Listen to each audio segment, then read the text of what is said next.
11મો અવતાર ભગવાન કશ્યપ નારાયણ રૂપે જ્યારે સમુદ્ર મંથન થયું દેવો અને દાનવો દ્વારા અમૃતની પ્રાપ્તિ કરવા માટે, ત્યારે એ મેરુ પર્વતને પોતાની પીઠ ઉપર ધારણ કર્યો, કાચબાનું રૂપ લઈ એનું નામ કશ્યપ નારાયણ તરીકે પ્રસિદ્ધ થયા.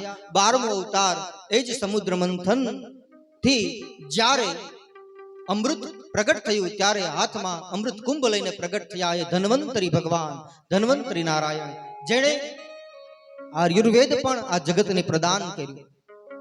13મો અવતાર એ જ અમૃત પ્રાપ્ત થયા પછી જ્યારે દેવો અને દાનવો ઝઘડતા હતા એકબીજા પ્રથમ પીવા માટે, અમૃત પાન કરવા માટે, ત્યારે ભગવાન શ્રી હરિએ મોહિની નારાયણનું રૂપ ધારણ કર્યું.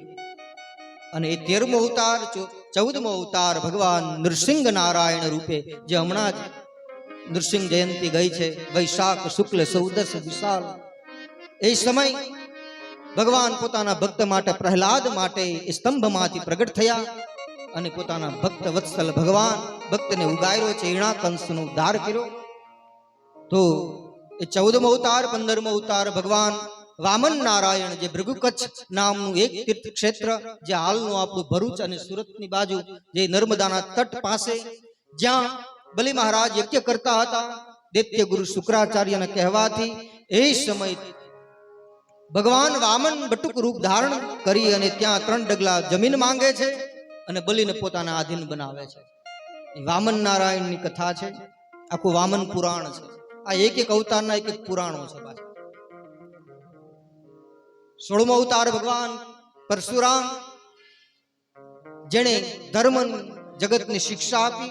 અને ત્યાર પછી ભગવાન વેદ વ્યાસ, કે જેણે વેદોનું વિભાજન કર્યું અને પુરાણોની રચના કરી અને જગતને સરળ જ્ઞાન મહાભારત આદિની રચના કરી અને લોક સુધી આ ભગવાનની પરમ વાણીને પહોંચાડવાનું સત્કર્મ આ અવતારે કર્યું, જે વેદ વ્યાસ.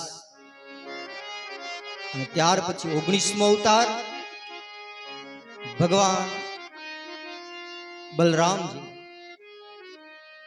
બલદાવજી, એ 19મો અવતાર. 20મો અવતાર ભગવાન 18મો ભગવાન રામ, બલરામજી, અને પછી કૃષ્ણ. અને ત્યાર પછી ભગવાન બુદ્ધ, જેણે અહિંસાનો માર્ગ સ્થાપિત કર્યો 2500 વર્ષ પૂર્વે.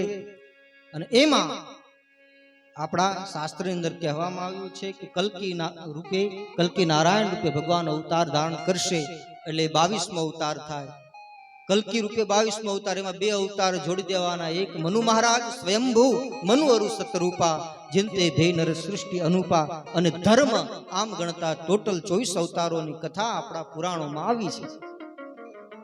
એમાં વેદ વ્યાસ ભગવાને શાસ્ત્રોનું જે વિભાજન કર્યું, 18 જે 17 પુરાણોની રચના કરી નાખી, છતાં પણ મન હજી થોડું વિચલિત છે, શાંતિ નથી, સંતોષ થતો નથી. સરસ્વતીના નદીના કિનારે પોતાનો આશ્રમ છે, એકદમ દ્વિધામાં છે, મનમાં ઉદ્વેગો ઉત્પન્ન થાય છે, મન સ્થિર થતું નથી. આનું કારણ શું? એટલા પુરાણો રચ્યા, વેદના વિભાજન કરી નાખ્યા, છતાં પણ હવે શું વેદ વ્યાસની અંદર અપૂર્તિ છે, શું ઘટે છે? એ સમયે દેવર્ષિ નારદ ત્યાં પધારે છે. દેવર્ષિ નારદે જ્યાં વેદ વ્યાસને એકદમ દુખી જોયા, પીડિત જોયા, ચિંતિત જોયા, એટલે દુઃખનું કારણ પૂછ્યું. ત્યારે વેદ વ્યાસે પ્રણામ કરી દેવર્ષિ નારદને પોતાની મનોવ્યથા વ્યક્ત કરી અને કહ્યું કે મેં એટલા 17 પુરાણો મેં રચના કરી, મહાભારતની રચના કરી, પણ છતાં હજી મને કંઈક ઘટે છે, કંઈક અપૂર્તિ લાગે છે, હજી મને સંતોષ નથી થતો, મને તૃપ્તિ નથી થતી. અને ત્યારે દેવર્ષિ નારદે કહ્યું કે તમે જ્ઞાનની, યોગની, વૈરાગ્યની આ બધી વાતો તો ખૂબ કરી છે, પણ તમે ભગવાનના પ્રેમની વાત કરો. નારદજીના કહેવાથી નારદજીએ વેદ વ્યાસને કહ્યું કે તમે શ્રીમદ ભાગવતની રચના કરો, ભગવાન કૃષ્ણના દિવ્ય ચરિત્રોનું વર્ણન કરો. ભગવાન કૃષ્ણના પાવન ચરિત્રોનું વર્ણન કરવાથી વેદ વ્યાસને પરમ શાંતિ પ્રાપ્ત થઈ છે.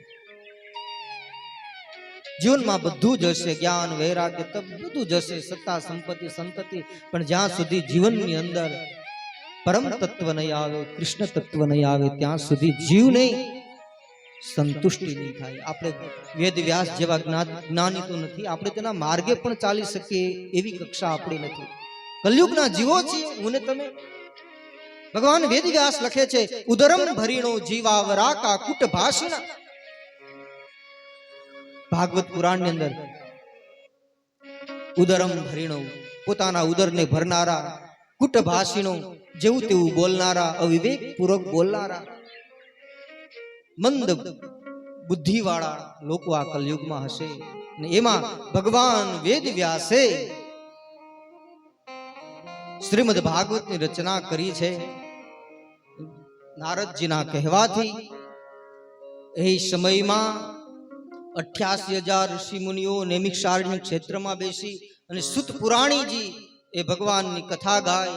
સોનકાદી સહિત 88,000 ઋષિ મુનિઓ ભગવાનની કથા સાંભળે અને સુત પુરાણીને કહે છે, ભાગવતનો પ્રસંગ પ્રસિદ્ધ છે કે અમારે માત્ર કોઈ કથા નથી સાંભળવી, પણ કથાનો સાર સાંભળવો છે. કથા તો બહુ સાંભળી, આપણે પણ ઘણા લોકો નથી કહેતા કે અમે રામાયણ એટલી સાંભળી, ભાગવત તો 72 સાંભળી નાખી, પણ સાંભળી નાખી. મમ કર્ણ રસાયણમ, ભાગવત કહે છે કે મારા કર્ણનું રસાયણ છે એવી શ્રીમદ ભાગવત કથા વાર્તા. અને એ શ્રીમદ ભાગવત કથાનું મૂળ ઉદ્દેશ્ય એ છે કે આપણા જીવનની અંદર જ્ઞાન અને વૈરાગ્ય પ્રગટ થાય અને ભગવાનના ચરણોમાં પ્રેમ પ્રગટે.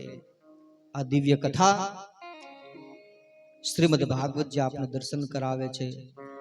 નારદજી વેદ વ્યાસને કહ્યું, વેદ વ્યાસે ભગવાનની કથા ગાય અને ત્યાર પછી એક દિવસ નારદજી બહુ ચિંતિત છે, દુખી છે. અને નારદજી દુખી થયેલા બધા તીર્થોમાં ફેર્યા. શ્રીરંગમ, રામેશ્વર આદિ તીર્થોમાં યાત્રા કરતા કરતા બદ્રિકાશ્રમમાં ગયા. અને બદ્રિકાશ્રમમાં ગયા ત્યાં સંકાદિકોનો ભેટો થયો. નારદજીને દુખી જોયા એટલે સંકાદિકો અને નારદનો સંવાદ થાય છે. એ સત્સંગ, એ ભગવત કથા, ત્યાંથી શ્રીમદ ભાગવત કથાનો પ્રારંભ થશે. આ ગુરુ પરંપરામાં આ કથા ભગવાન શ્રી હરિ દ્વારા સનકાદિકોની પ્રાપ્ત થઈ. એ સનકાદિકો દ્વારા નારદજીને, નારદજી દ્વારા વેદવ્યાસને, વેદવ્યાસ દ્વારા શ્રી સુખદેવજી મહારાજને અને શ્રી સુખદેવજી દ્વારા શ્રી સુત પુરાણી આદિ 88,000 ઋષિ મુનિઓને એ દ્વારા આજે ગુરુ પરંપરામાં મને